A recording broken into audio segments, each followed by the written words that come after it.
Chunmun, now it's story time. एक व्यक्ति जिसका नाम अशोक था अपने बेटे के साथ मंदिर में बैठा हुआ था। उसके बेटे का नाम आरव था। उसकी उम्र 25 साल थी। आरव बहुत ही खुश लग रहा था, जो कि उसकी हरकतों से साफ जाहिर हो रहा था। उसके सवाल बहुत ही अजीब से लग रहे थे, जिनकी तरफ हर किसी का ध्यान जा रहा था, खास तौर पर वहीं पास में मौजूद बुजुर्ग दंपत्ति को। वो चाह कर भी अपना ध्यान आरव से नहीं हटा पा रहे थे। आरव अपने पिता से कहता है, पापा, ये गणेश जी ऐसे क्यों दिखते हैं? इनकी नाक ऐसी क्यों है? तब पिता बड़े ही शांत मन से खुशी के साथ अपने बेटे आरव को भगवान गणेश जी की कहानी सुनाते हैं।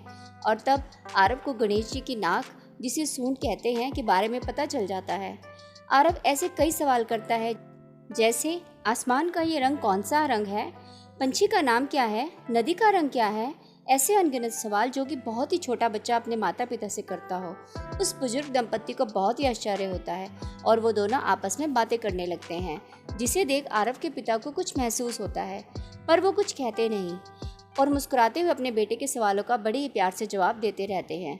दोनों बुजुर्ग दंपत्ति को बेचैनी होने लगती है और वो आरव पागल है ऐसा वहाँ बैठे सभी लोगों से कहने लगते हैं और अपनी जान पहचान वालों से आरव की चर्चा करने लगते हैं। अगले दिन फिर उस दंपत्ति को आरव और उसके पिता मिलते हैं और इस बार वह दोनों आरव के पिता के पास पहुंच जाते हैं। वे उन्हें आरव को मेंटल चेकअप और ट्रीटमेंट की जरूरत है यह कहना चाहते हैं और बहुत अटक अटक कर सकुचा कर पूछते हैं, ये लड़का क्या आपका बेटा है? अशोक कहता है, जी हाँ भाई साहब, यह मेरा बेटा आरव है।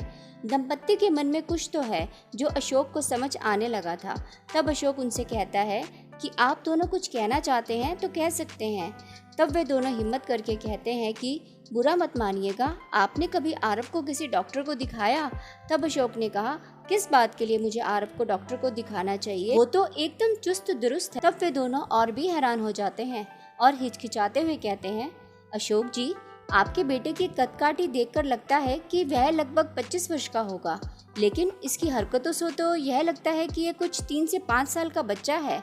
हम समझ सकते हैं कि एक पिता के लिए यह सच स्वीकार करना कितना मुश्किल है, लेकिन अगर आप इस सच को स्वीकार कर लें और आरव का इलाज करवाएं तो शायद परिस्थिति में बदलाव हो जाए।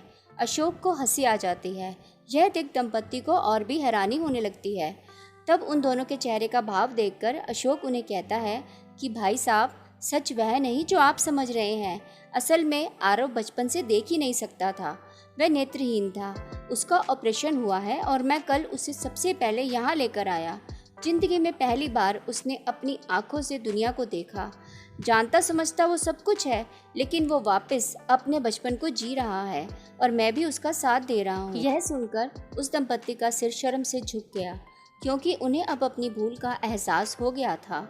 दोस्तों, कभी भी किसी को देखकर ही उसके लिए कोई भी राय कायम नहीं करनी चाहिए। वास्तविकता सदैव वही हो जो आप सोच रहे हैं, जरूरी नहीं। दंपत्ति ने बिना कुछ सोचे समझे आरव को एक पागल लड़का करार कर दिया और कई लोगों को भी यह बोल दिया, लेकिन जब सच सामने आया तो उन्हें ही शर्मिंदगी उठानी पड़ी। ऐसा हम सबकी ज़िंदगी में कई बार होता है, इसलिए हमेशा पूरी जानकारी होने पर ही कोई सोच बनानी चाहिए।